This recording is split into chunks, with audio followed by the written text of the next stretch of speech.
Hello everyone, this is Erik, the Asian movie enthusiast, and this is my review of Zoo Warriors from the Magic Mountain, a Hong Kong fantasy action flick from 1983 that stars Yuen Biao. It was directed by Choi Hark. Now, if for some reason you saw the horrible 2001 remake of this movie, do not let that deter you, from watching the original if you haven't seen it, because it's a high-energy romp, and it's far better than the remake. So during the 16 Kingdoms period, army deserter Dik Ming-kei, played by Yuen Biao, who is chased by vampires in the mountain of Zoo, is rescued by Master Ding Yan, played by Adam Cheng, and becomes his pupil. When they are ambushed by the Blood Devil, a devil chaser and his pupil come to their assistance, and they manage to hold off the villain, but they need to find the dual swords to destroy it. Now, the plot says that Yuen Biao's character was a deserter, but in the opening scene, that's not quite the case. I guess it kind of is. I mean, he's essentially put in an impossible situation, because both of his commanders give him contradictory orders, and they're forcing him to choose between the two of them.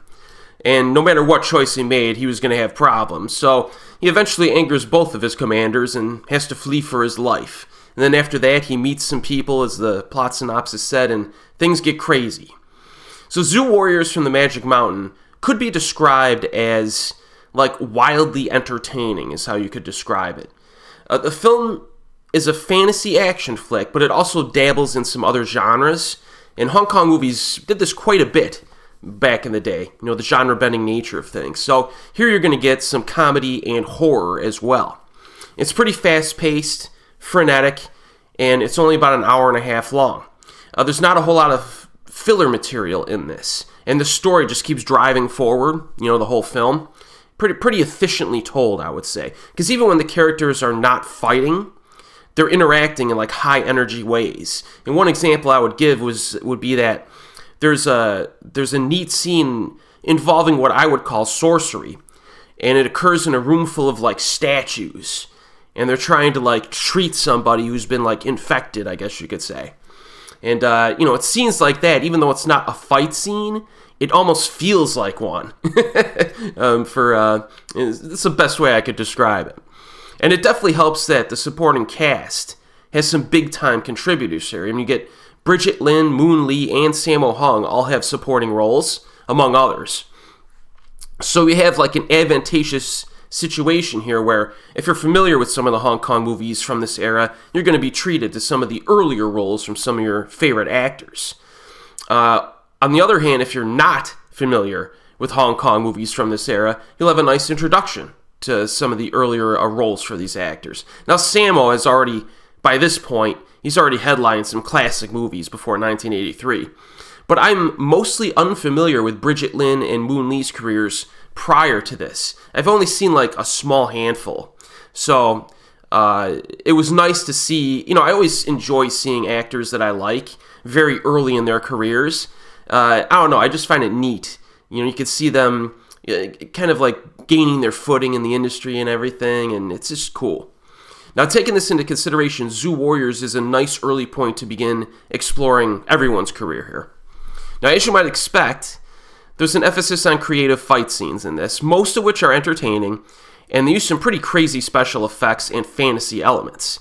The first scene that I think is pretty awesome occurs in the first act, and it's a pretty mad fight inside of this old decrepit building, perhaps temple, where the attackers are described as vampires, but they're not typical vampires. They're not typical from a Western standpoint, and they're not typical from a Mr. Vampire standpoint. They're something different.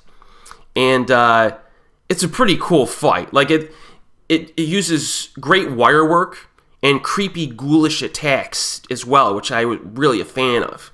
I mentioned previously that this film dabbles in other genres, and this scene has a nice horror element to it. And then after that, there's a fight in near an evil entity's altar. Lots of projectile special effects, but they're executed pretty well. And a lot of the effects in this movie do feel at home, even though they're older effects. just because they're, you're talking about fantasy abilities and stuff. So it feels at home. And there is still detailed choreography for most of the fights in this, which always helps. So, difficult to describe what these fights are like, but you get to experience them for yourself when you watch the film. Now, I do have one criticism regarding the action, and that's just the final, confrontation. Thematically, it works perfectly well, but there's, a lot of odd effects in it. There really are, and it felt less choreographed than the stuff that came before it. So I felt like the finale wasn't quite as good as a lot of the stuff that came before it, but that's just my opinion. Some of the humor does work in this. Near the beginning, Sammo shows up and he befriends Yun's character, and they get caught in the middle of this battle. And, they don't want to be in this battle. So they use some tactics during the fight to try to escape, and I thought it was pretty interesting and fun how that plays out. That was one of my favorite comedic bits in the whole film. And also just recently, when I was looking up some info on this, there's actually 2 versions of this, at least. 2 different versions of this film, and I've only seen one of them. I guess the theatrical release I saw, but there's apparently an extended version that includes, flash forwards, where Yuen Biao's character's in, modern times, and it's, bracketing the storyline. I don't know. I read about it, and I'm not sure how that would work, but I can't tell you which version is better, because I haven't seen both. But I think the film works really well in its more abbreviated form. So if you've seen both versions, so let me know which one you prefer. So yes, I definitely recommend Zoo Warriors from the Magic Mountain, primarily because it's purely entertaining, but also because it has quite a bit of influence for films that came afterward. This is kind of like a big-time type movie, so if you're at all interested in Hong Kong cinema, especially from this era, you really kind of have to watch this, and it's good. Currently available on Blu-ray from Shout Factory. It's also streaming on archive.org. And as always, I'll see you next time.